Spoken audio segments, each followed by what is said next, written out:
Welcome to this Legal Aid New South Wales Law webinar, Legal Issues for Seniors, Thinking Ahead and Raising Awareness about Elder Abuse.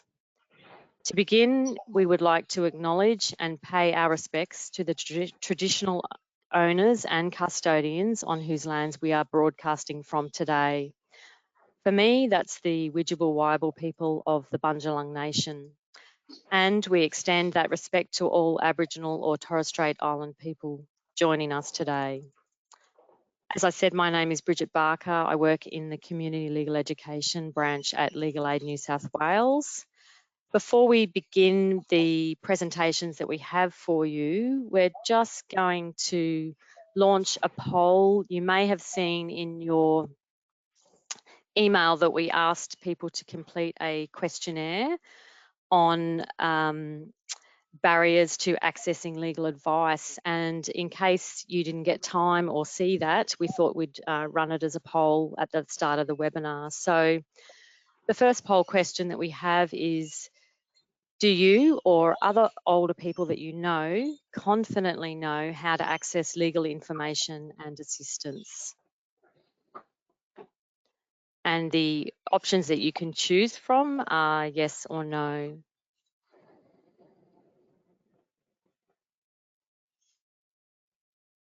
Just give people a little bit of time to finish that.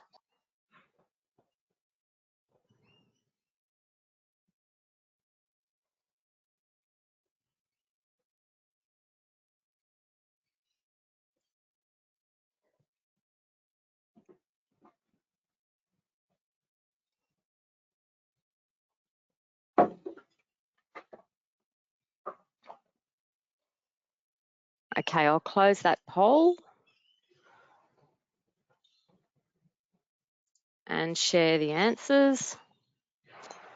All right, so it looks like this is a really good webinar for people to be attending because quite a few of you, 80%, said you don't feel confident about knowing how to access legal information and assistance. Okay, we have one other question to ask. The next question I'm going to share is, what barriers do you think make it more difficult for older Australians to access legal information and assistance? I'll just let you know that because of the way the technology works in GoToWebinar, the answers that you can see on your screen aren't the full answers to choose from. So if you don't like any of these, I'll launch a final question and there's 2 more answers that you can choose from. So the options for this question are no access to technology such as computers, not able to use technology to access information and services, not being aware of what types of information or services are available, not knowing where to start to seek help, fear of speaking up about situations that you want help with.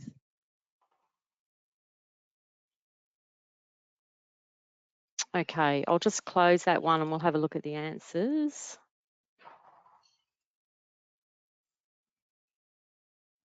Okay, so it looks like the main issues are not being aware of what types of information and services are available, not knowing where to start to seek help, and fear of speaking up about situations. This is really valuable information. Thanks, everybody. And I'll just launch this final poll, which is the same question again, but it provides the last 2 answers that I couldn't include, unfortunately, in the first option. Okay, these are the last 2 options that weren't available the first time, that you or someone you're helping is unable or not ready to seek help, or other reasons.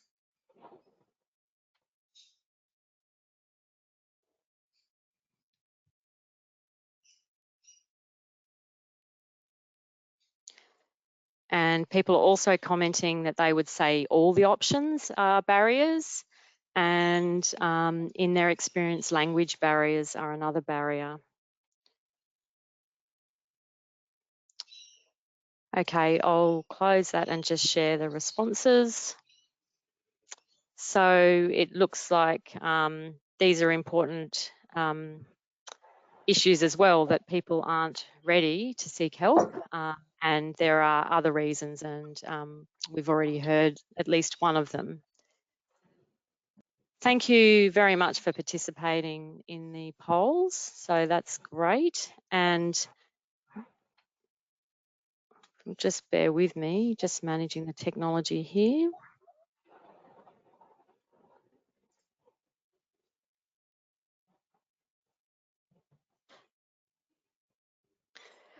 I would now like to introduce Jenny Henstock and Richard McCullough from the Legal Aid New South Wales Elder Abuse Service. Richard is a solicitor with the service and Jenny is a project officer. And our webinar today is divided into two segments. Jenny will present to you information about elder abuse, and Richard will deal with planning ahead tools.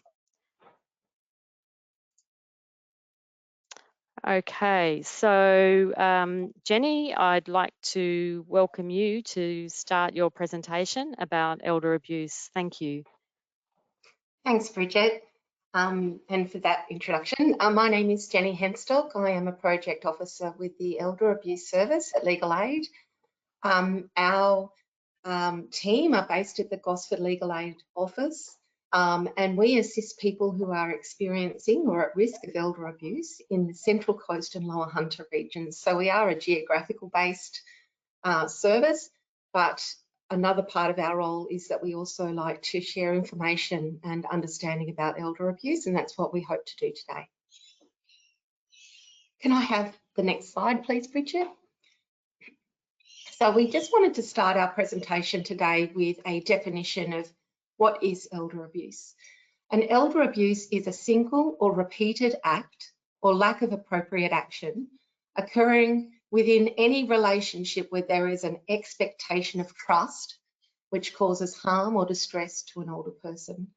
So the really important part of that definition of elder abuse is that there must be a relationship of trust or an expectation of trust for it to be elder abuse. Elder abuse is not committed by a stranger. There must be that relationship where there is an expectation of trust, and that's what makes elder abuse different to normal or other abuses. Can I have the next slide, please, Bridget? There are 5 different types of elder abuse that have been identified. One of the most prevalent types of elder abuse is psychological abuse, and that is any act that causes emotional pain, anguish, or distress, or is demeaning to an individual. There's also physical abuse, which is self-explanatory. Neglect, and neglect is the failure to meet an older person's basic needs, such as food, shelter, clothing, warmth, or essential medical care. Financial abuse is another form of elder abuse, and this is the theft or misuse of an older person's money, assets, or property. And there's also, less commonly, sexual abuse. Can we have the next slide, please?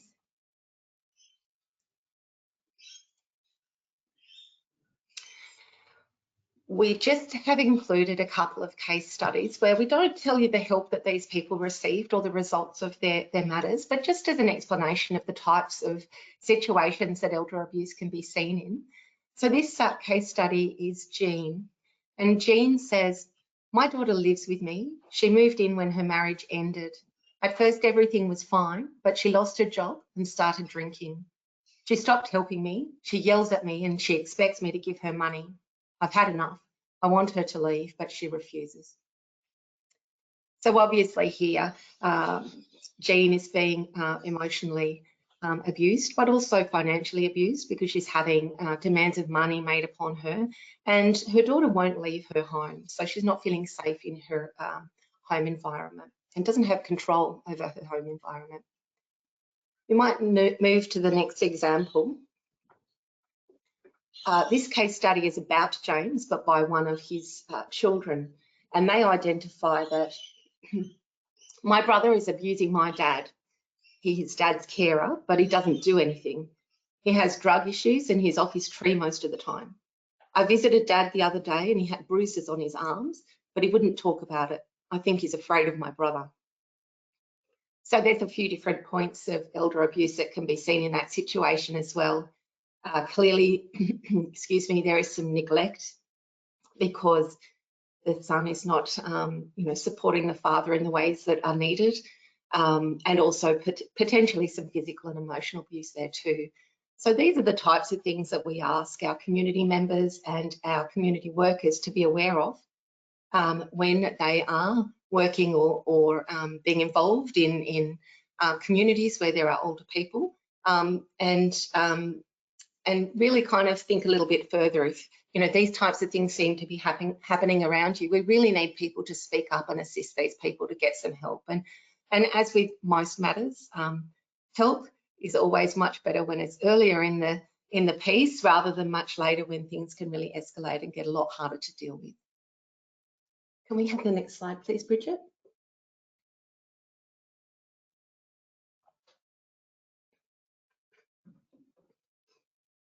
So in December last year, there was an Australian elder abuse prevalence study released, and it was very interesting, some of the findings that they found.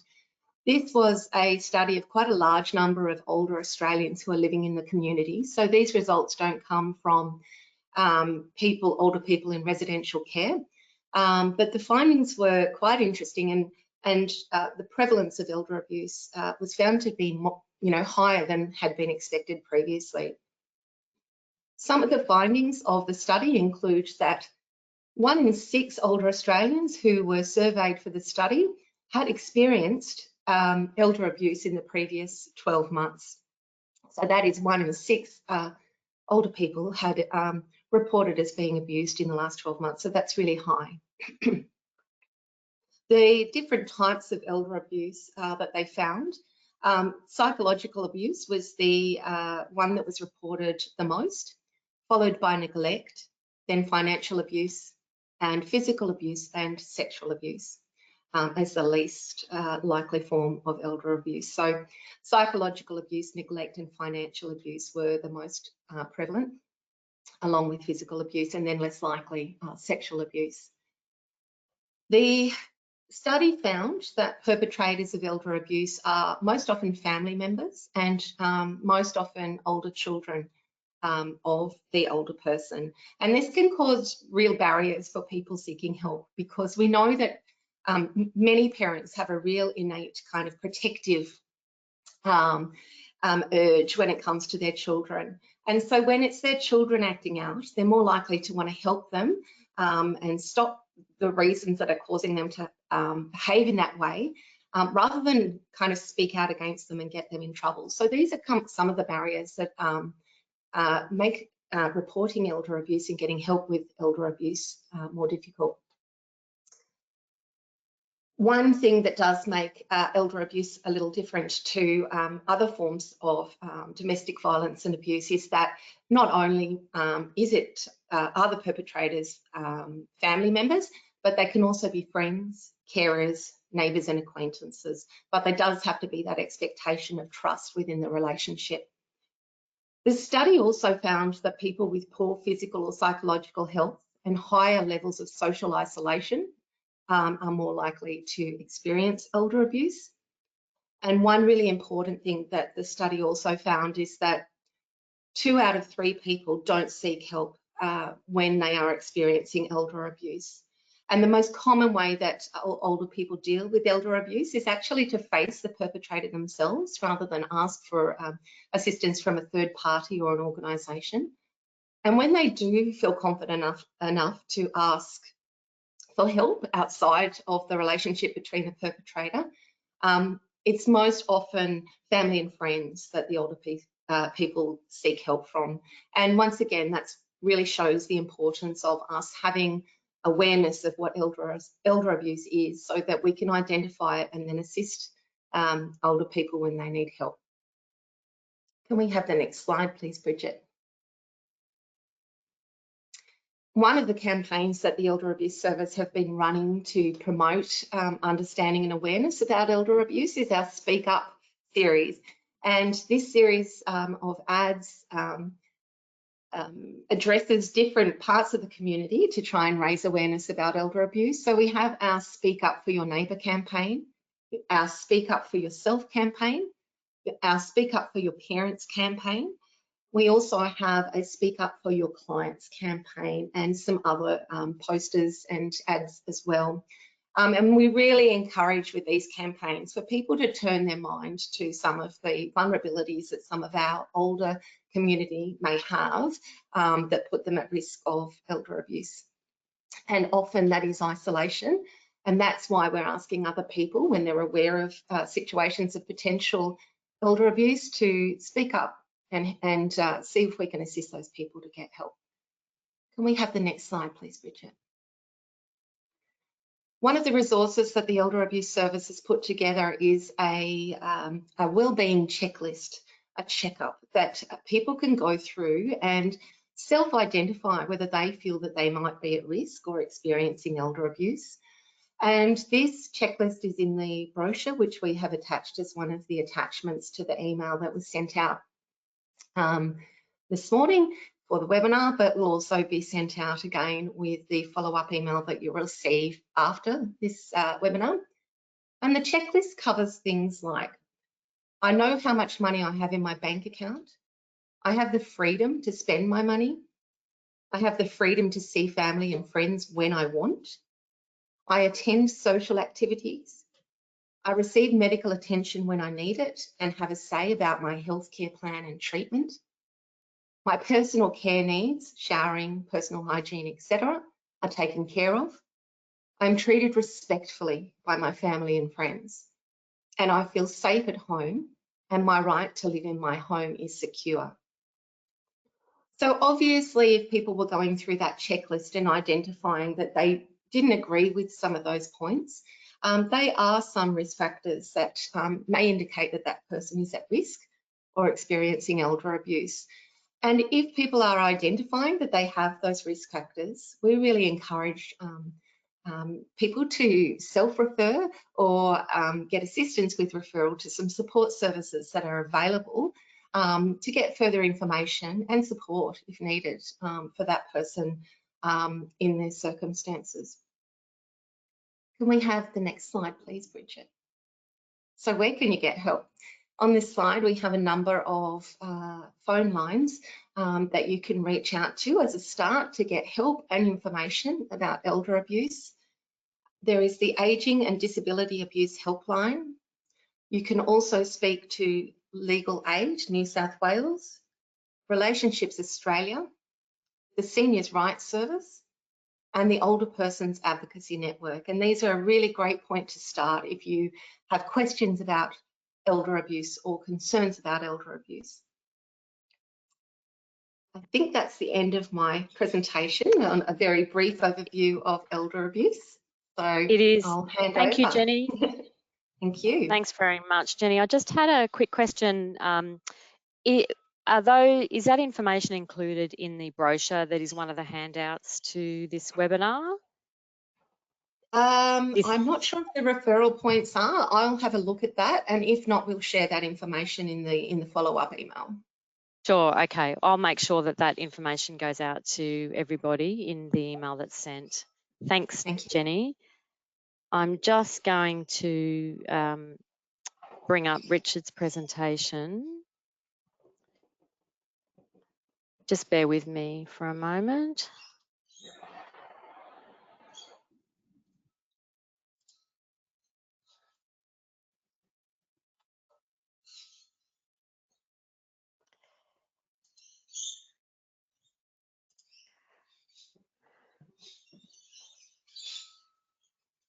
Okay. Hoping that we can all see that now. So thank you, Richard. And we'll start with your presentation now. Thank you, Bridget, and thank you all for tuning in this morning.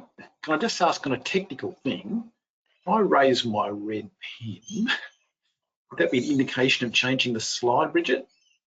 Yeah, actually, Richard, I because of the way technology works, I lose the view of you when I'm going through. Oh, I But see. No I'll problem. just try and time it so that you don't have to ask me each time. All right, we'll see how we go.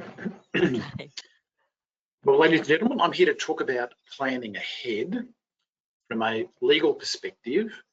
I'll sort of address this to you, but I realise some of you will be thinking in terms of taking on board this information for the benefit of your clients. So just translate yourselves. Why should we think about planning ahead for older persons? Well, as is common knowledge, the Australian population is ageing, we're living for longer, and associated with that is an increasing level of dependence on other people for a longer period of time than was, say, the case 50 years ago. What does that lead to? Well, greater dependence on others in terms of physical help, as Jenny's just referred to, sometimes social help to avoid social isolation, and often emotional help. So if your clients or yourself can appoint a trusted person now, you can avoid or reduce the risk of some of those problems. Thanks, Bridget. Now, fundamental to putting in place these documents, which we're talking about, a will, a power of attorney, and an enduring guardian. This can only be done while a person has the legal capacity to do so. And what is that? Well, it's really mental capacity to make decisions affecting you. And this requires that you have a certain level of understanding the facts of the decision, the choices you can make, and being able to weigh up and understand the consequences as to which option you might take. And finally, to be able to communicate the decision. Thanks, Bridget. So in terms of loss of capacity, which may prevent you from doing the 3 documents I talked about, this can be due most commonly these days to dementia, sometimes an acquired brain injury or illness, all of which can impair your mental capacity. This may be partial or total, temporary or permanent. These days, in terms of temporary or permanent, the medical opinion seems to have changed because the focus has been identified on what they call cognitive executive function, and apparently that is less fluid. So if there appears to be an impairment to take in this information and process decisions, it's now regarded as more likely to be of a permanent nature. Now, it's important to bear in mind there's no fixed standard about mental capacity. From a legal point of view, it is relative or depends on the complexity and extent of the person's financial and family structures and arrangements. For example, if a person owns a house, bank accounts, some shares and a car, if they're appointing a power of attorney to deal with those on a financial basis, or even to do a will, then that is fairly typical, fairly straightforward. But if the person has a very complicated family, perhaps a blended family, or a much greater range of and different types of wills, maybe a business or 2 businesses, then a higher level of capacity is required in order to make that document, in this case the power of attorney or the will, legally effective. So what we're really focusing on today is anticipating these problems with mental capacity. You can decide in advance who you would like to choose, and is very important because if you do lose capacity and haven't put these measures in place, you can't do it. As I just indicated, you have to have the requisite minimum level of mental capacity to make those decisions about who to appoint and what they should be able to do for you. So how do I plan ahead? By appointing a person as your enduring power of attorney, and separately appointing someone as enduring guardian. Briefly, power of attorney is to do with finance and assets. Enduring guardian is to do with where you should live, what health care you need, and decisions like that. And finally, in planning ahead, there's always when I die, and of course the relevant document for that is a will. So just to highlight again, you need to have, or your client needs to have, a certain level of mental capacity to do any of those three documents, and that capacity varies with the complexity of what's being done under those documents. So, a power of attorney. It is a legal document giving power to another person, or obviously your attorney, to make financial and some legal decisions on your behalf. So think about dealing with the house, shares, bank accounts, paying the rates. An older person may not have lost capacity, but just doesn't want the hassle of paying the rates on the house, paying insurance on the car on the house, and things like that. They'd rather turn to a trusted person, perhaps an adult child, to do that for them. Even though they haven't lost capacity, they just may find it, for whatever reason, onerous. So there are two types of power of attorney. There's a general, and usually what you call a general and enduring. Now, the point about the general is it ends, it ceases to be effective if you lose capacity. And for that reason, in the context of older persons, you don't generally do it. You might for a specific purpose. For example, if you were an older person was going on a nice holiday for a month somewhere, they may want to appoint someone just to take care of financial things during that month. But really, in the context of elder law or older persons, it's the enduring power of attorney that is appropriate because it keeps going after your client's loss of mental capacity. So when does it start? Well, you really have to go and see a solicitor to do this because it's an enduring nature, you have to get legal advice, and the solicitor has to certify that you do have the mental capacity at that time to make this appointment of persons to act on your behalf. So commonly, it starts on the day you make it, or strictly speaking, the day that the attorney comes back to sign their acceptance that they are willing to do this for you. Another common way is to not allow it to start until you lose capacity. Because you may take the view, listen, well, I can do things, I want to do things my way, and it's only if I can't that I want the attorney to step in and assist, or in effect take over. Now, power of attorney can be ended while you have mental capacity. You can revoke it. Just say you don't like the person, or it's just not appropriate anymore for whatever reason. Whatever reason, doesn't have to be one you have to justify. You can revoke it. You've got to do that in writing by telling the person, perhaps verbally, they're no longer appointed, but must be backed up in writing and given to them saying you no longer have that role as attorney for me. It obviously ends when you die.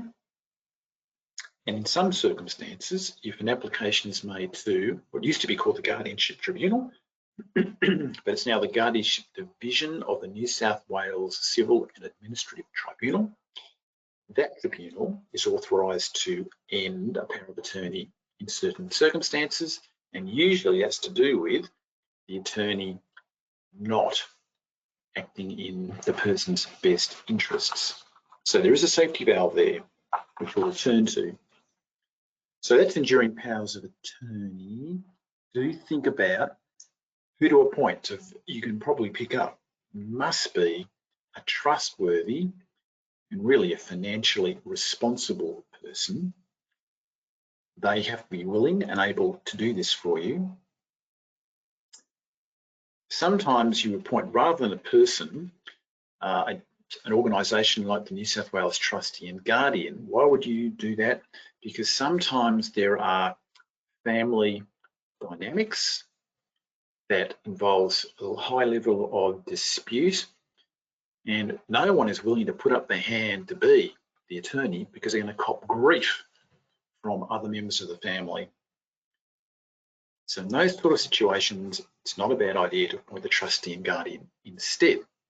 Now, if that doesn't apply, it's a good idea to have several people appointed as your attorney, particularly if your client is elderly and they may want to appoint their similarly elderly spouse. But it may well be that spouse dies before the person or themselves becomes incapable or just doesn't want to do it. So it's a good idea to have what's called successive appointments. So you appoint one, and if that person can't or doesn't want to act as your attorney any longer, you have another person comes in there. Now, you could have multiple persons. In that case, you want to say if they are to act jointly, that is always together, unanimously, or either or can act. The advantage of a joint is there's a degree of accountability, if you like, because two people have to agree that an appropriate decision is being made in the best interests of, I'll say, their parent. If the attorneys are separated in terms of living in areas that are very distant, practically joint and several can be the way to go. So what can your attorney do? As I said, it really deals with financial matters and legal relations with other people. You can limit what they can do just by writing appropriate restrictions into the power of attorney, which your solicitor can do for you. It's fair to say, almost regardless of what the power of attorney says, the attorney always has to act in your best interests. They can't put themselves ahead of you. They can't transfer your house to them at sub-market value. Of course, if you've lost capacity, you won't know about that. So the law builds in this protective bunch of rules that says no matter what, pretty much, the attorney cannot use the power given to them for their own benefit. It must always be primarily, solely really, in the best interests of the person who appointed the attorney. There are some exceptions. If you specifically say so in the attorney document, you may say, I've always given regular Christmas presents to various members of my family, and even though it's not in my financial interest to do so, of course, I've always done it, and I want my attorney to continue that. Well, those gifts should be comparable to what has been done. Attorney can't give a house to someone, their own family. So even though you can allow some flexibility there, it's got to be reasonable, pretty similar to what you've always done, and sensible in terms of your overall assets.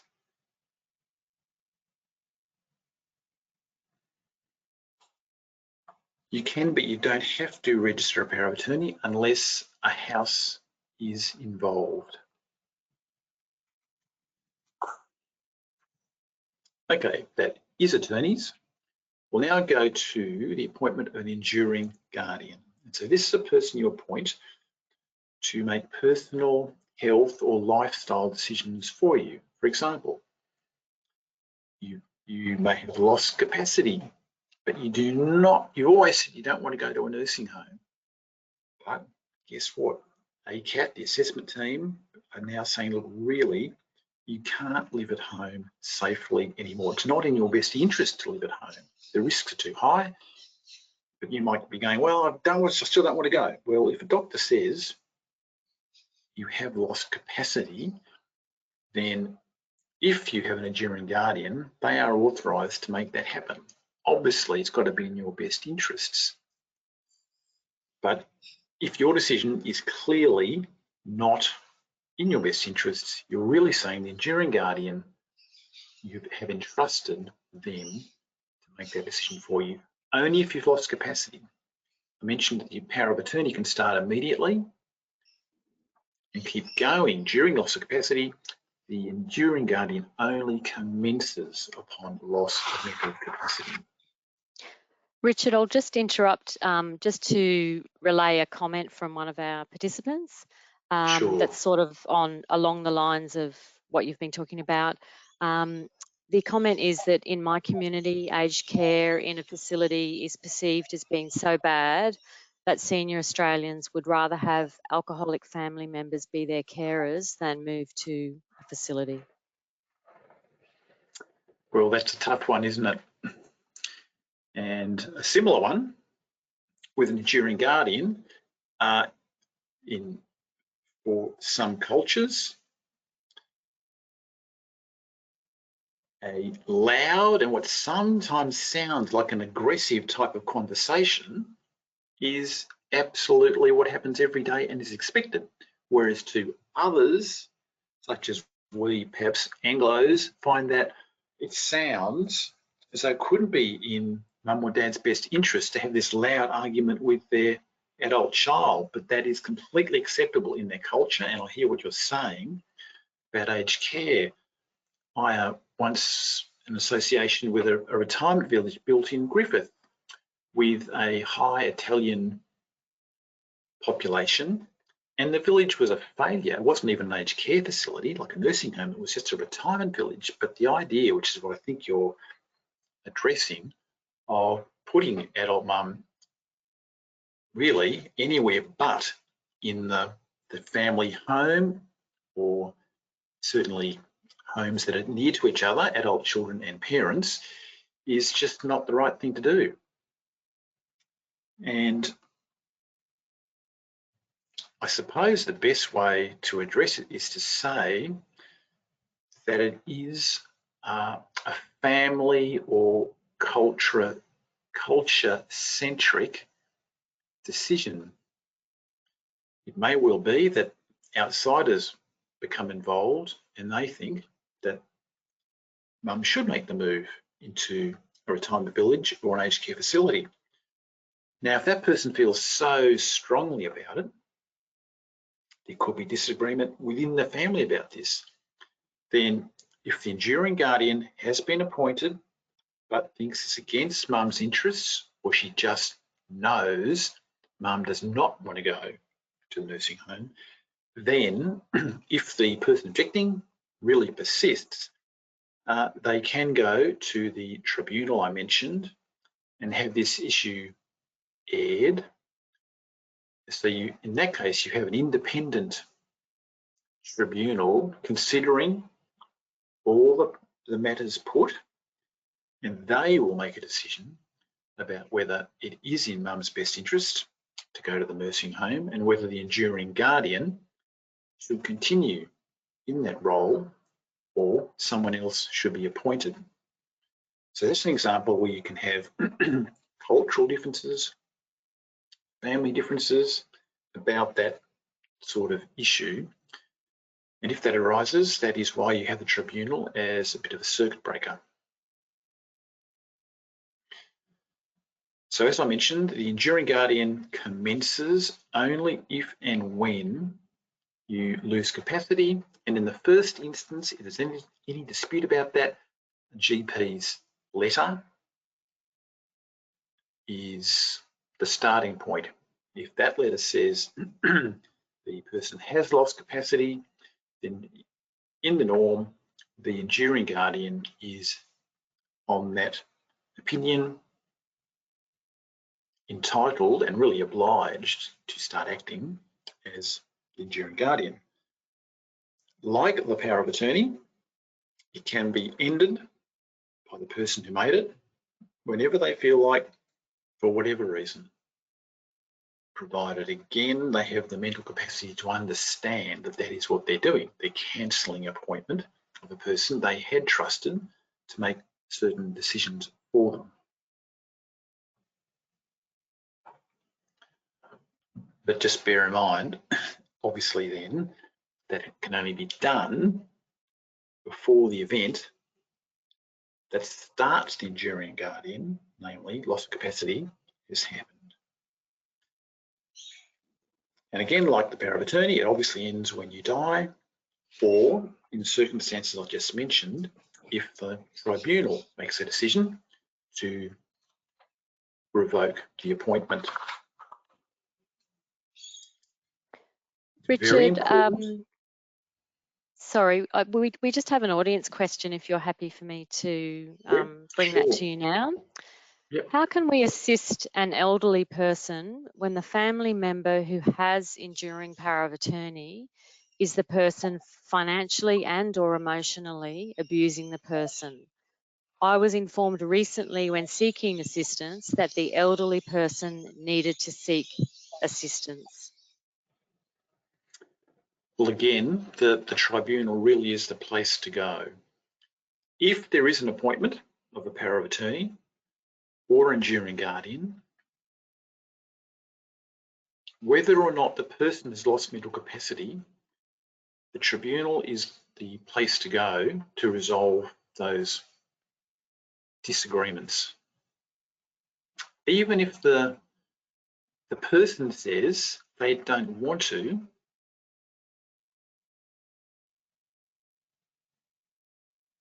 provided an interested person, it doesn't have to be a family member, could be a neighbour, could be a social worker, could be a community worker. If that person feels strongly and can show they are concerned for the welfare of the person,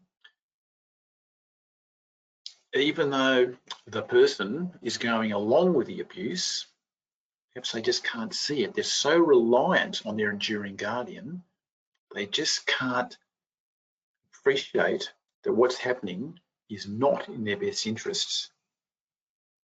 So any person with a genuine concern for the welfare of the person can go to the tribunal, apply to the tribunal. It's free, it's online. Then this issue can be brought to the attention, as I say, of an external organisation, the tribunal, to resolve that. Can I interrupt also, Richard? I was just wondering if on that point, going to a tribunal might be quite scary for a lot of people. And I'm just wondering whether, you know, can you suggest any points of assistance that people might be able to reach out to get further information and perhaps support with that process before jumping straight into the tribunal? Yeah, I'll say two things. The tribunal is not a court. They don't have what's called the formal rules of evidence. They try and make it as informal as possible, and it's much faster than a court. So yes, it can be daunting to go there, but I'll just say it's nothing like as daunting as a court. And generally there's no financial downside in the sense you don't pay legal costs. Now, as to other avenues, I'm not so good at that. Being a lawyer for all this time, and I now have the great benefit of working in legal aid with social workers. And rarely do I deal with a client without a social worker, and they are so expert in, first of all, talking more gently to a client rather than the somewhat blunt way a lawyer might. And also they have extensive knowledge just about the services you are referring to, Jenny. And so I must say, somewhat sheepishly, I'm not so good with those services because I rely on others. But can you jump in there at all, Jenny?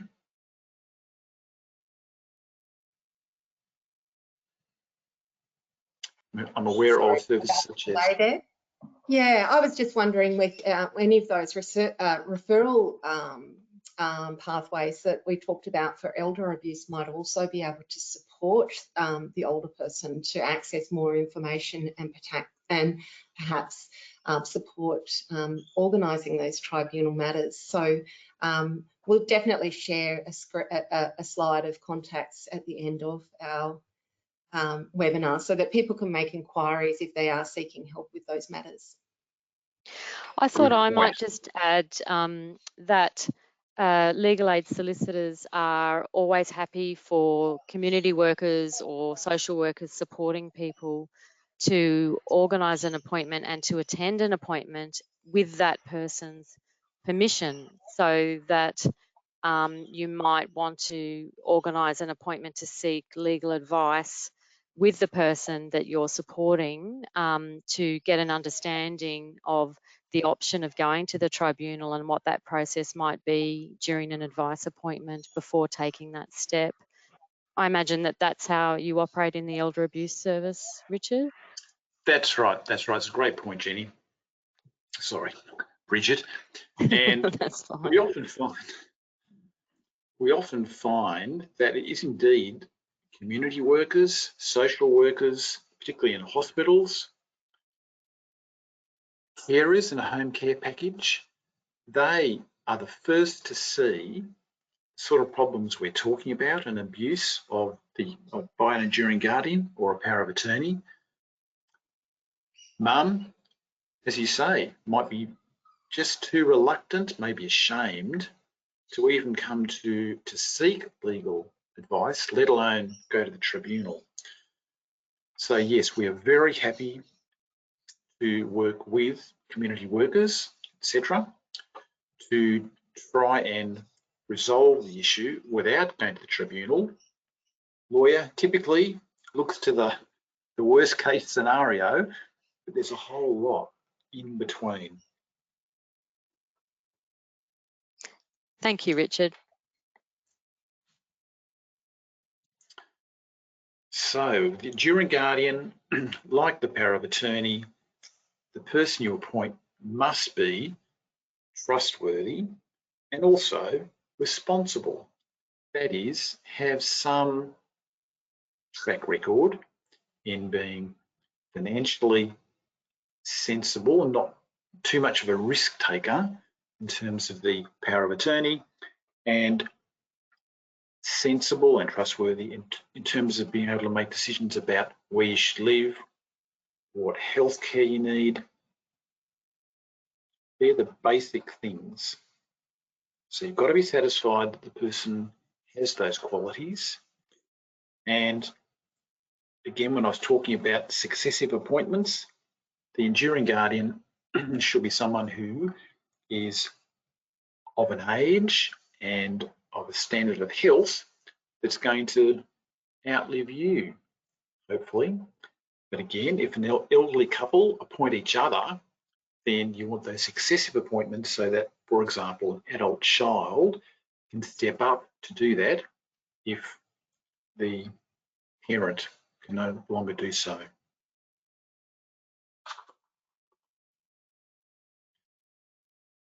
So in the case of both these documents, they have to be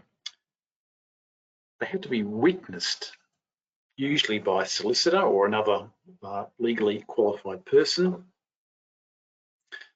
They are prescribed forms you can download from the net.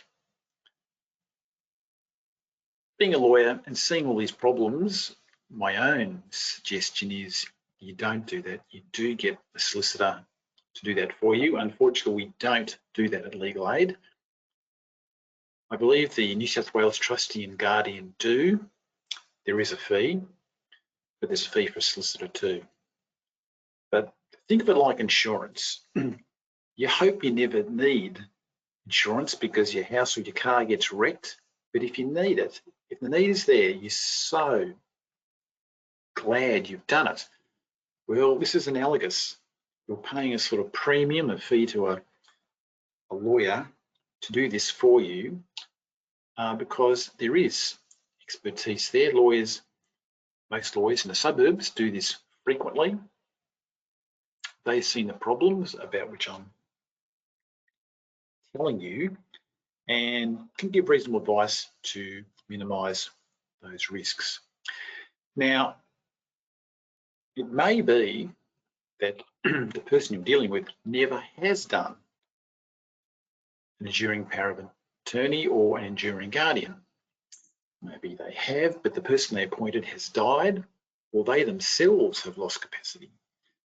I've just mentioned the other possibility is that the power of attorney or enduring guardian is actually not acting in the person's best interests.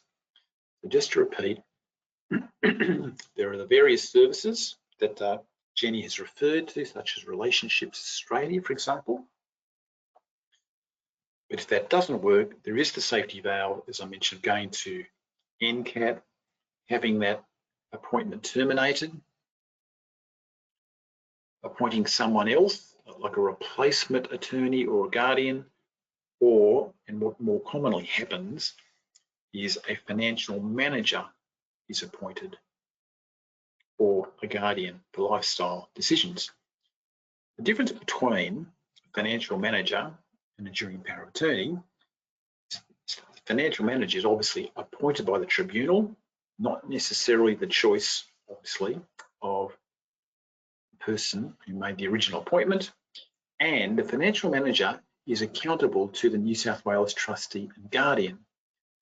So if the problem was the power of attorney did not act in the person's best interests, the financial manager instead has to report to the trustee and guardian, and therefore there is a level of monitoring, of surveillance, accountability that is built in to the financial management regime that you don't have with enduring power of attorney. Just to go to the really awful situation where a power of attorney has perpetrated serious financial abuse, unfortunately, the tribunal doesn't have any power to force the attorney to repay those misappropriated funds or assets.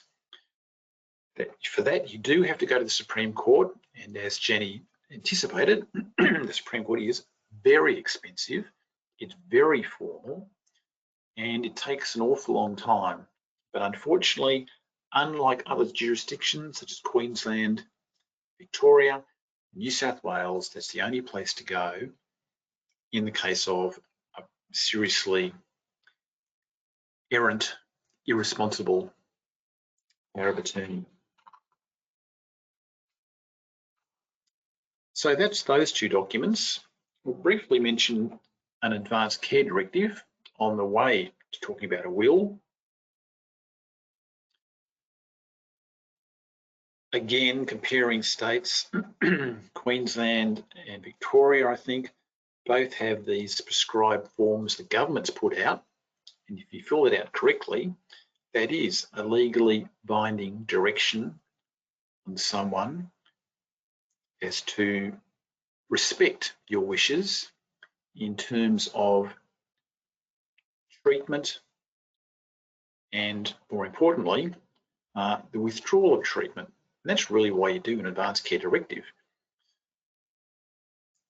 Mentioned at the outset, a social fact giving rise to all the things we're talking about is that we're living longer and that we have longer periods of dependence, and we can have a more prolonged period of extreme ill health and very painful ill health because of advances in medical science that weren't there 50 plus years ago. So that's given rise to this need for a person, if they wish, to say in advance what medical treatment they would like in certain circumstances, or to be withdrawn, or to never commence. In New South Wales, we basically have what's called the common law. So in the absence of the government saying this is the way to do it, we can do it, but it's a more amorphous, it's not as reliable a way to make these directions. Sometimes they can be very general. It just says, I do not want to be resuscitated, something like that, or I don't want to be kept alive by extreme measures.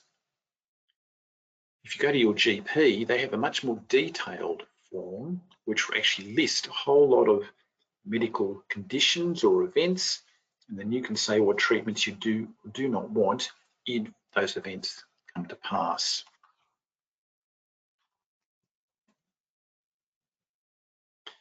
And the legal effect of doing an advanced care directive really is to give a level of legal protection to the person you've appointed and correspondingly the medical staff.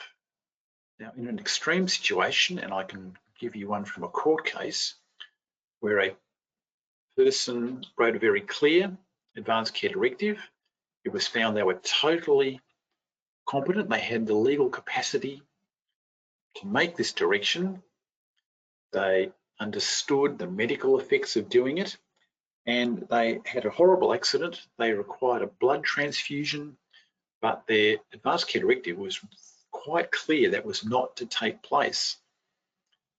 So the medical team, as you can imagine, doing what they usually do, rushed in here to save this guy's life because that's what it came to. But his mates came in and said, no, he doesn't want that. He's told us here, he's written this out. He absolutely doesn't want medical intervention in the form of a blood transfusion, no matter what. So you can imagine the doctors threw up the hands. What do we do? So they raced off down to the Supreme Court in Sydney. Yes, expensive form, but it was quick for obvious reasons in this case. And the court said, look, we have this document. It's clear, unambiguous. We're satisfied that when the person made it, he understood what he was doing and freely and voluntarily signed this directive. And so the court said, well, listen, doctors, this would amount to an assault or a battery if you proceed and ignore what this person has written. But what follows from that is you are not liable in any legal way for withdrawing or not using that treatment in these circumstances. And quite often, when I've been in private practice and a client has gone to hospital in a very serious condition, hospital staff frequently ask to see a copy of the enduring guardian and an advanced care directive, if there is one. Like the first two documents we did, you obviously have to have the requisite mental capacity to sign this document freely and voluntarily and appreciating the gravity of what you're directing should happen or conversely not happen in the case of such an emergency. And this is particularly important, of course, if you've lost capacity, perhaps caused by the accident or the medical condition. So this is done in advance so everyone knows where you stand. So those are three documents that help you plan ahead while you're alive, and especially if you're alive and having lost capacity. The final one, of course, is doing a will. And it is written, I'll just stand up and activate mine. It's an excellent energy conserving measure, but sometimes it's a bit inconvenient.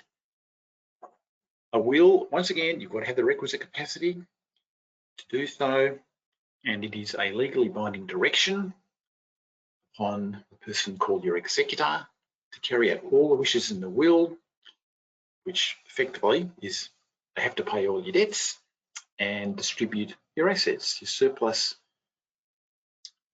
wealth, as you set out in the will.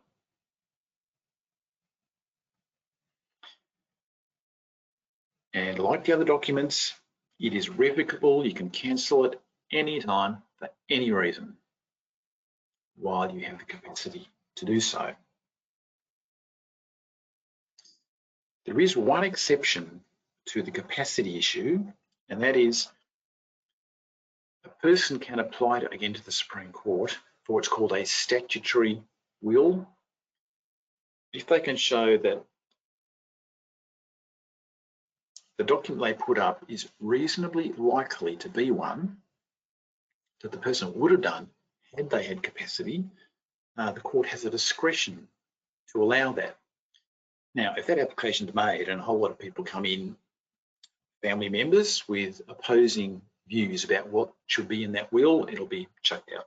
It's only if there's a reasonable consensus, everyone who reasonably be involved, that is, anyone named in this will is put up, anyone who would receive property under intestacy, which we'll come to in a moment, that is if there is no will in place, and certain other people, they all have to be notified. And if they come along, they all have to have their say. And it's a discretionary thing. The court can just weigh it all up and it will make a decision about whether the statutory will is appropriate or not. The general policy of courts is that if someone's bothered to go to the effort of doing a will, they meant it. And they don't want their estate to go by this word again, intestacy. I'll come to it in just a minute.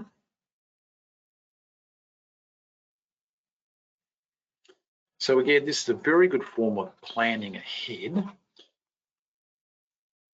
And a good reason to do it is there's nothing like free money. And if you don't do a will, it can be a bit of a free-for-all. And under the rules we'll come to in a sec, it may end up going where you don't want it to go. It's much better to do a will. Now, I know you hear of terrible stories of wills being challenged all the time, and we'll come to those details shortly, but I've done the research, and in 95% of wills, they go through unchallenged. If those wills will be done properly, I'm going to say by a solicitor, because they are slightly technical documents, then outcomes rubber stamp from the Supreme Court. They do go through the paperwork. All your assets have to be listed and very accurately, and the Supreme Court will go through those documents, make sure they're okay. As I say, in 95% of cases, they goes through.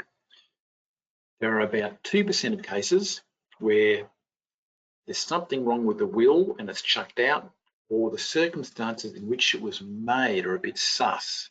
It looks as though the testator actually didn't have capacity or was kind of lent on to do it that way. They occur in about 2% of all cases. And the other one we hear about is what's called family provision, and someone who's left out of the will or doesn't get as much as they thought they should get, they can race into court and go, this is outrageous, I should have more. That happens in 3% of cases. So lawyers are across these issues, but the point is doing a good will can avoid a whole lot of dispute in your family because people see that you've gone to the effort, you've named certain people to get certain things, while the court has to take on board a challenge by someone who's what's called eligible to do so because they want more. It only happens in 3% of cases. So for goodness sake, do one. Again, it's insurance. You're insuring against family fallout by setting out what you want. You can say in the will about how you want your body to be dealt with, buried or cremated, things about the funeral. It's generally thought it should be done in another document as well, or even instead of the will, and that is because for slightly technical legal reasons, an executor does have pretty much the first call on how those things should happen, but they don't actually have any legal rights in respect of the body. There's no property in the body. So it's generally thought you can put it in the will, but perhaps it should be in a separate document or a supplementary additional document backing that up.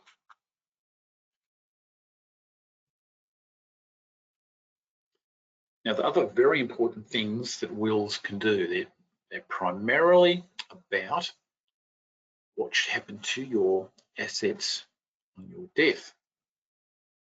to quickly mention, sometimes you have insolvent estates. The person who's died had huge debts, perhaps secured over by a mortgage over their land, and there's actually nothing left. But that's a disaster scenario. So in your will, particularly if you have minor children, you want to appoint what are called guardians, who will be given the legal right and obligation to make the day-to-day decisions about your children. Maybe what school they go to,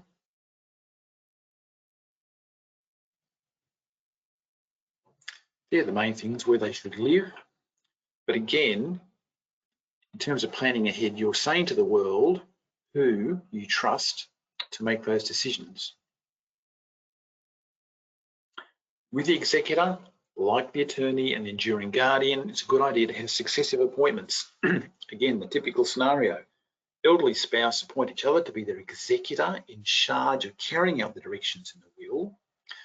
But if the other person has died already, has lost capacity themselves, or they just don't feel up to it, appoint a child or someone else that you trust to act instead, and maybe another one again under that person. Not a bad idea to have 1, 2, 3 levels of people, if there are such as can be trusted. I should mention again there, we talked about the New South Wales Trustee and Guardian. It's also a very good organisation to consider as your executor. If there is just no trusted person that your client would want to appoint, perhaps the children are overseas, haven't been here for years, perhaps there's a serious estrangement, perhaps the children just aren't financially responsible for whatever reason, then the New South Wales Trustee and Guardian is a good idea. And of course, that organisation is always around to act, as opposed to people who, as I say, may die or pass away. Another good thing you can do in a will is set up a trust to provide for a person who can't take care of money themselves. So again, that a child may suffer from a disability or form of mental illness, or sometimes their personality is very trusting and they're vulnerable to being preyed upon by people who would like their money and really don't care to hoots for your child and beneficiary. So you can set up a trust. So perhaps you have 3 children, 2 fine, 1 suffers from a disability, and you want to make sure there's money for their welfare for a long time. So in the will, you just write this thing called a trust, and the person you appoint, who's often the executor, is in charge of their share of the estate for the rest of their life. So again, it's a very trusting position, but just like the attorney and the enduring guardian, the law applies this kind of default set of rules that oblige the trustee to always act in the best interests of that child or beneficiary, we would say, under a will. If you do have particular items of property like family heirlooms that you want to go to a specific person, do say so in the will. You might have a situation where there is total trust. You would not expect your children to have any fight about this, but as we all know, when there's free money, free assets, it's just better to avoid the temptation to specify what you want to happen to those specific things in your will. I'll just mention very quickly, you don't want to be too specific either. For this reason, family heirlooms are usually okay, but if you've got, say, a bank account, and you want to give the contents of the bank account, put the bank and the number in there, the BSB, the account number, to a child. If between doing the will and your death, that bank account is closed, the money might have been used for some other purpose, you may have moved the money to a different bank for whatever reason, that gift will what's called lapse. It won't work. Whatever money was there has gone somewhere else, and it will just be dealt with by other provisions in the will. So the message there is, it's best not to be too specific in giving an asset to someone unless it's extremely likely to be sitting there in the same form as it was doing the will on your death. So the way to avoid that is just to be a bit more general. So I'm going to give all my assets to 3 kids equally, whatever's appropriate. Hi, Richard. Just a question that Jenny's raised, actually. Can a trust be set up for minor children to be accessed at a certain age through a will? Yes, it can. That's a good point. In fact, the default position is that minors don't have access to whatever they would get under the will until they turn a specified age. So 18 is the default one, but many clients I've had go, 18, you kidding? I'll just go out and buy a fast car. No, I think we'll wait till they're 21 or 25. That's up to the person making the will. And yes, that will have the effect that the executor, who's nearly always also the trustee, again, is in charge of, manages the assets that would go to the minor children, but in their best interests. And look, it's not too onerous, really. If the money comes from, say, selling assets, maybe the house is sold, then all you've got to do is park the money in the bank. Leave it there. That's a perfectly reasonable, safe thing to do. The trustee is not obliged, in fact, really, they're encouraged not to try and do fancy investments that might have some prospect of maximising the return. The ultimate goal of being a trustee is to preserve the asset for the benefit of the person who will eventually get it, the child, when they preferably attain the age that is specified in the will. And then again, there's no arguments. The person leaving the assets has made quite clear what should happen.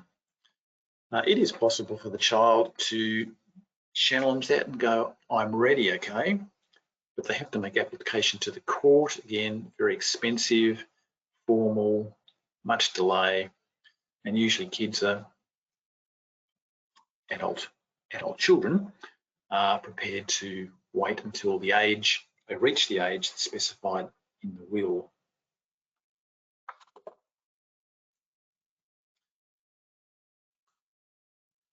So that's a will. We're now coming to intestacy. Now, this simply refers, though it's rather long and unusual word, intestacy is just the case where there is either no will or the will, for whatever reason, only deals with part of the property of the deceased. So it's sort of a binary thing. Whether the person makes a will or not, or it doesn't work at all, or only works partially.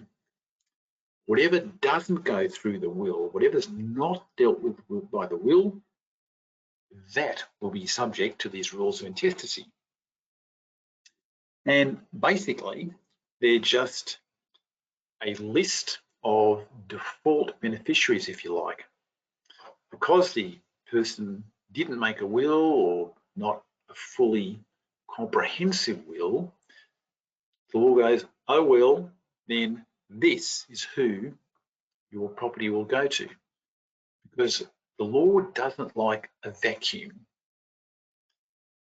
It likes things to be ordered and fully dealt with. And this is the way it is in the case of the deceased's estate. So generally speaking, you can see on that diagram, there's a fairly comprehensive list, pretty much following the bloodline of the family, and there's really no one left standing or who can be found. As probably most of you have heard, the government ends up getting it. It's extremely rare. Was a case, a Supreme Court case I read, where the estate was quite modest, might have been less than $100,000, and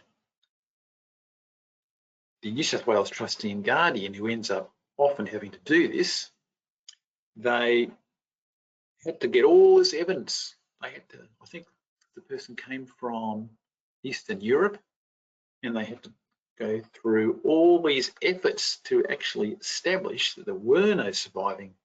There was never a spouse in that case. There were no surviving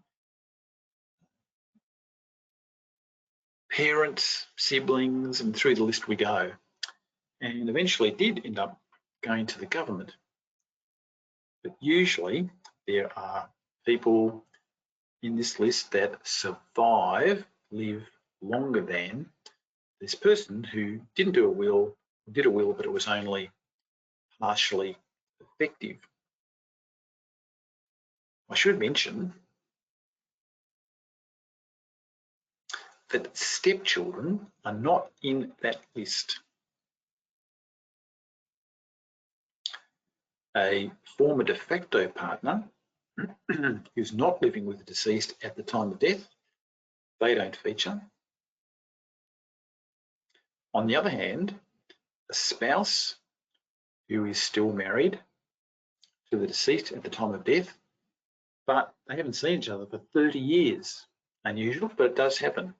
Well, the spouse is in pole position and actually gets pretty much the lot. Another perhaps surprising way an intestacy results is the person may have done a great will, covers off everything they wanted to at a certain point of time, then they marry. Tear it up. It's what's called automatically revoked, for the most part, by the fact of marriage after making a will. The most common exception is if the will clearly sets out, I do actually anticipate marrying this person, and so I want this will to continue if we get married. But quite often, that's just not known about, and things can arise. So there's a recent Supreme Court case where the person left all property, having divorced the first wife, to the children by that marriage, but then did remarry. The will didn't express any intention that it was to keep going after marriage, and so this new spouse got nearly everything, and the kids didn't. And this was despite the fact the person clearly did want his kids to benefit, but just didn't quite think about it and remarried, didn't do a new will, and that's the result. So sometimes these things can happen with the best of intentions, but doing a new will just didn't happen, and that was the result, that a person, when the will was done, who wasn't ready to get anything, ended up getting a lot. And I should just fill in that story by saying that person who became the spouse was well and truly a partner when the will was done.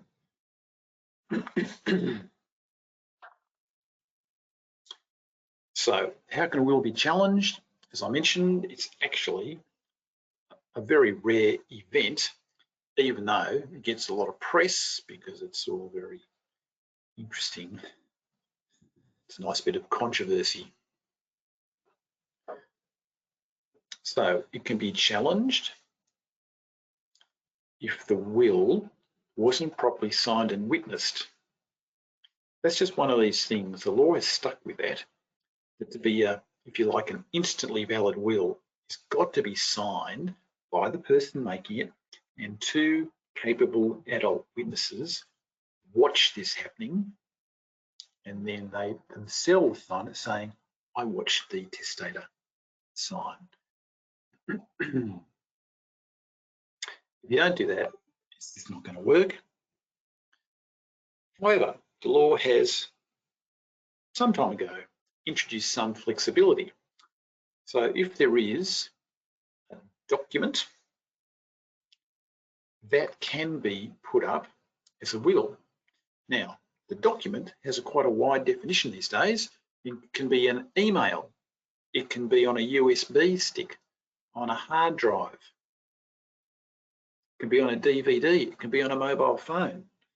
So in that regard, the law has opened up, and I think sensibly taken the view that we don't all record things in ink on paper anymore, particularly younger persons who just use their phone for everything. So the law will recognise that. What's the problem with that? Well, it's kind of a bit more open slather, isn't it? But the person putting this thing up has to satisfy the court that without anything more, without looking to wider circumstances too much, this thing, the unsigned document or the email, the computer file, without more, is what that person wanted to happen on their death to all their property. So the more it looks like a will, even though it doesn't have this technical requirement of being signed and witnessed by two people, then there is greater flexibility that wasn't there at all, I think 30 years ago, to accept the document as a valid, what they say, call it testamentary intention.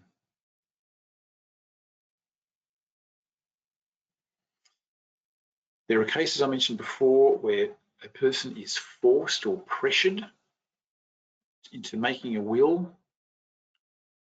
One little saving grace there is if one of the witnesses was a beneficiary, well, their gift can be chucked out.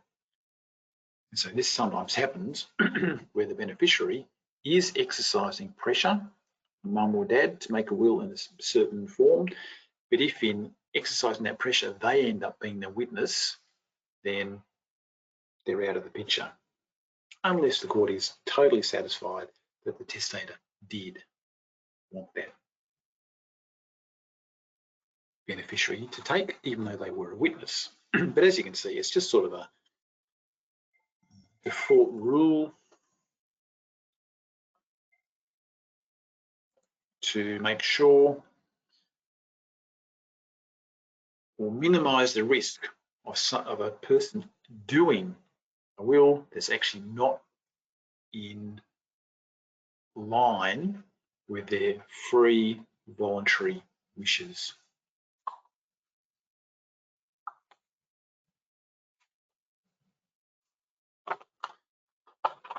Now, there's one other elephant in the room about wills and challenges to wills, and that's one I mentioned of family provision. Again, it only occurs in about 3.5% of cases, but it stirs a lot of controversy, and not without good reason. So there are many cases I've read where you may have, say, two children that have done the usual sort of responsible things, had families, had jobs, paid the mortgage, and there's another child who, for whatever reason, is just totally irresponsible.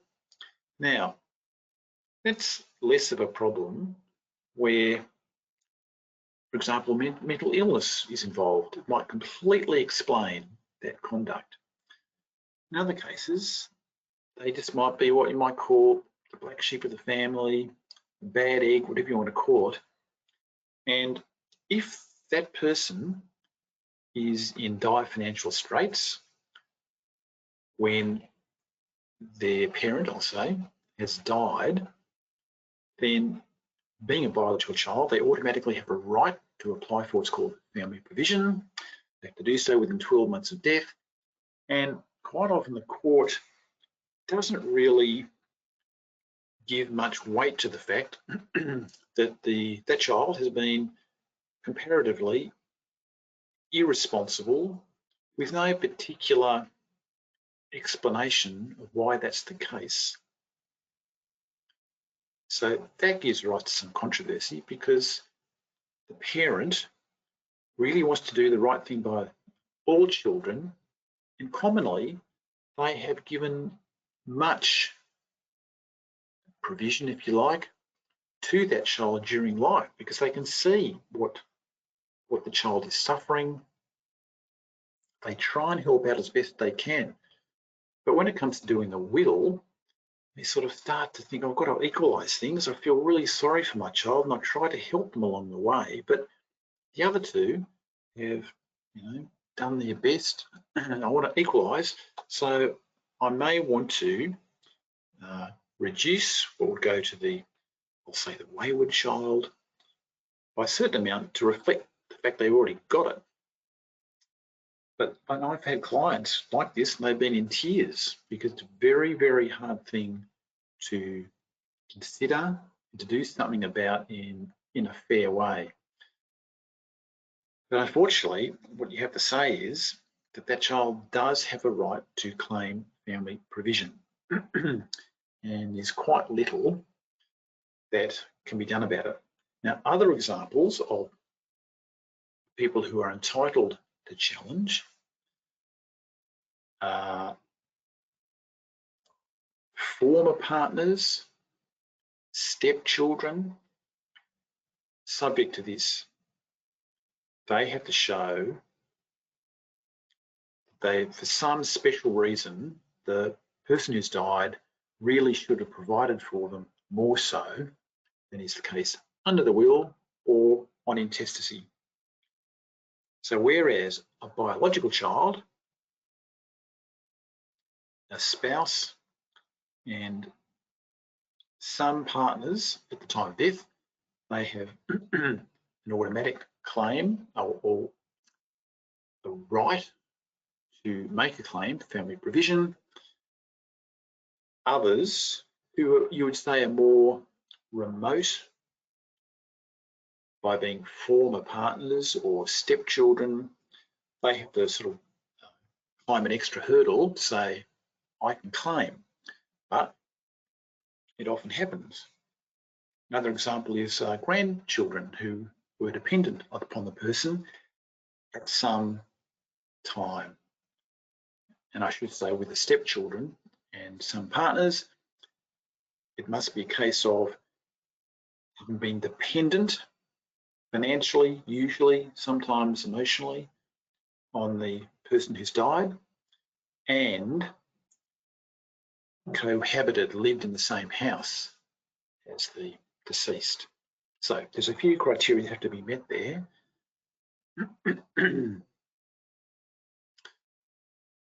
What the court does is makes kind of like a factual assessment of were they provided for enough, given what that person who's claiming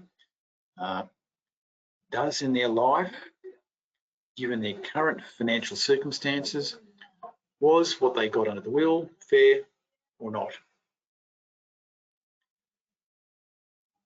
Sorry, I shouldn't say the word fair. Was it adequate? If it wasn't, then the court goes to this sort of discretionary evaluative consideration about whether what was left to them was proper for their advancement in life. So I'm getting all a bit legal now and focusing perhaps more on wills than I meant to, but it is a very important consideration.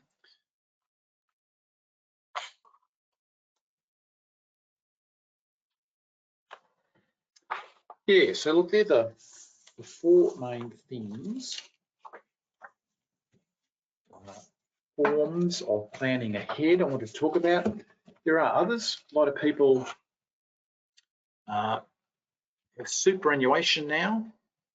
and life insurance. So they want to make sure certain people get money via that route rather than through the will.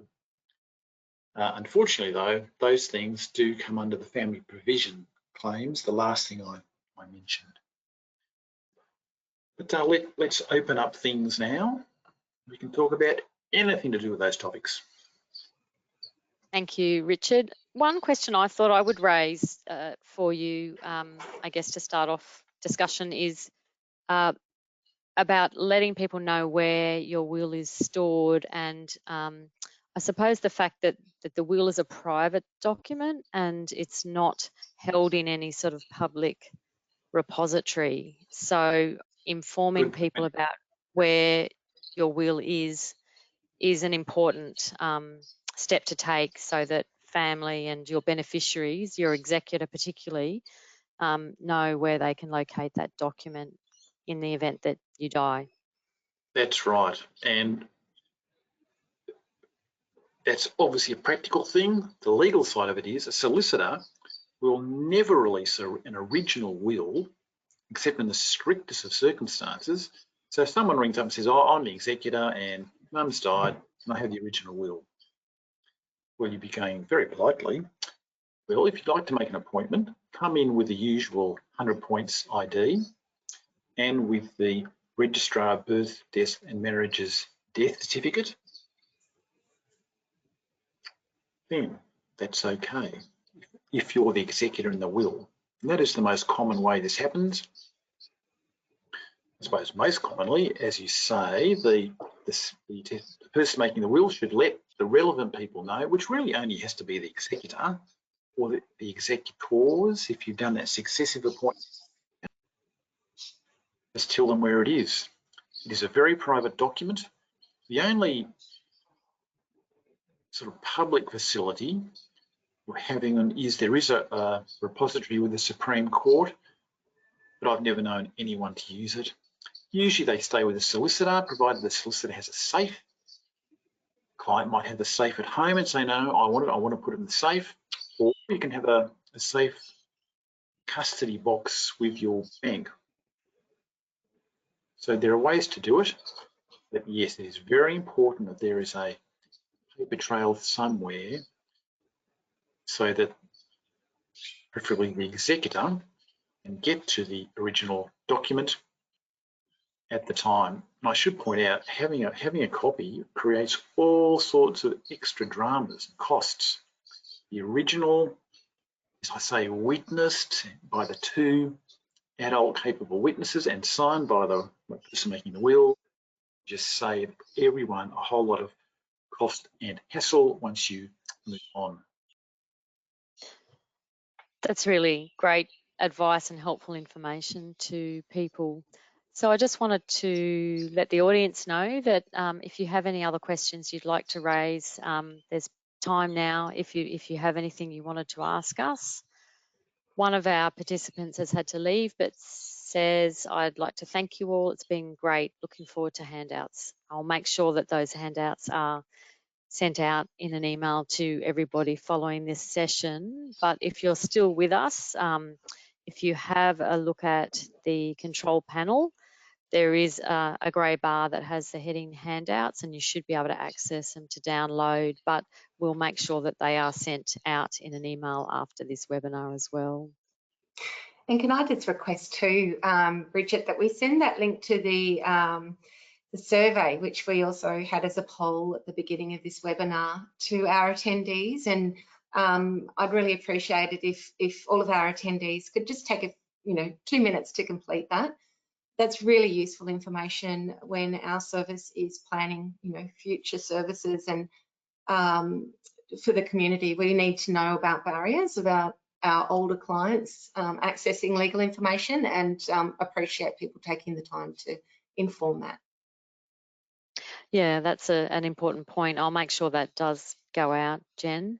And also to say that there will be a survey that we ask people to complete in the email following the webinar, because that gives us very valuable feedback on other topics that you might like to see being contained in a webinar format, and we're always interested in what the community workers and health workers who follow these webinars are interested and in hearing about, and topics that are of use in their daily work. Someone's asked if this will be a podcast. It won't be a podcast, but it is uploaded as a recording onto Legal Aid's YouTube channel. Okay, well, it doesn't look like we have any. Free advice, come on, free advice. You don't talk to your solicitor for $400 or something, or you can ask us now. Perhaps information's just been so clear that people don't have any questions. I can talk about the interrelation of elder law and succession law if you want. We've got a little bit of time, so if there's something that you wanted to say, I'm sure it will be of interest to people. It's pretty obvious. So we're talking about older persons, and we were talking before about enduring powers of attorney, for example, and occasions where, unfortunately, the attorney has abused the power they've given. Now, you'll find this incredible, but there are a lot of court cases where the attorney has signed over mum's house to themselves for $1. As you can imagine, when mum passes and the other kids or beneficiaries find out about this, is catastrophic. And the house is gone, yes, it's not there. Well, there are other legal avenues to address that. It is expensive, formal, draining, because you have to go to the Supreme Court again. But there are things called equitable remedies. So even though mum may have apparently voluntarily signed over the house to their carer adult child for $1, the circumstances are frankly sus. And one of these is called unconscionable conduct. There's another one called undue influence. That one's fairly obvious, I guess. And the court can basically undo, reverse that transfer. Could be money, could be a house, and get that back into the estate.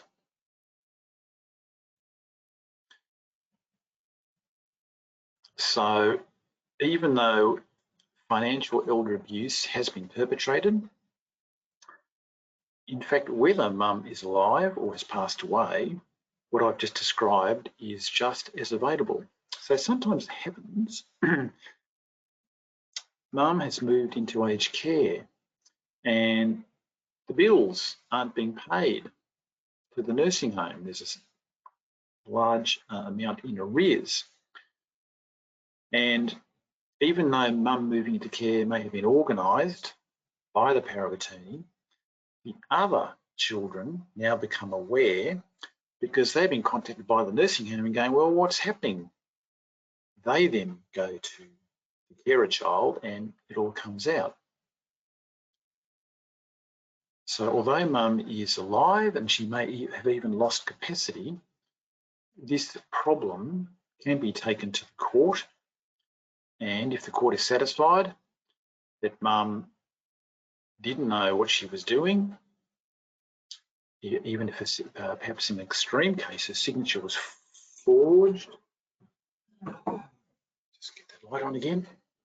The court can basically compel the power of attorney or the child who has got this asset that was clearly improvident for mum to do, require them to sign it back, transfer it back. Now, of course, if they got the house for $1, they've sold it, they've blown the proceeds down the racetrack. Well, I'm afraid too bad, so sad in those circumstances, because you can't get blood out of a stone. You could render that child bankrupt to try and get whatever is available. But of course, that's obviously a disastrous financial, disastrous family and financial scenario, but they're just examples of where financial elder abuse can overlap with doing a will. The will obviously only applies to whatever assets are there. That's all it's good for. So if the assets are gone, these rather complex and expensive court proceedings can be undertaken, again, whether the abused person is alive or has passed away. These orders are still available, and so they return some justice to the situation. Richard, we've just had a question. Yep. What is the test for cognitive capacity? Does a GP determine this, or a geriatrician or other specialist? Good question. And to be blunt about this, it tends to follow the money. That is to say, you would first go to a GP. Now, unfortunately, they're providing an opinion about mental capacity is apparently not a Medicare item. So sometimes they're not terribly motivated to do it. They can charge you independently. And it is quite onerous for them because when you think about it, if a challenge is made to the making of a power of attorney or indeed a will, they're probably going to be wheeled into the witness box in court, and that is obviously not an appealing scenario to invite. If the estate is of significant value or the probability of a dreadful family contest dispute is high, they often go together, don't they? Then it is a good idea to engage a geriatrician or a psychologist, and I think the top of the field is a psychogeriatrician is the most relevant form of expertise to those questions. If a will is challenged for want of capacity or a power of attorney, medical evidence is nearly always important, and a great consideration is the more that medical evidence is based on the doctor actually seeing the person who made the will or the power of attorney, the more weight it has. Despite whatever fantastic qualifications the person had, it's the actual dealing face-to-face with the person as a basis of the assessment of capacity that gives it weight that a court will take note of. Quite often solicitors are highly relevant too, because ultimately it is a legal decision. The clinical assessment is relevant, but it's not exactly what's involved. It's a legal decision about how much the person understood as to the consequences of the document they were signing. So as I said in the beginning, there's no fixed standard. It is relative to the complexity of the assets and family of the particular will or power of attorney. Thank you, Richard. I'll just let our audience know, the audience who are still with us, that I've uploaded the slide with referral points for assistance for older people to the handout section of the webinar, but I will also make sure that it goes out in an email to everybody.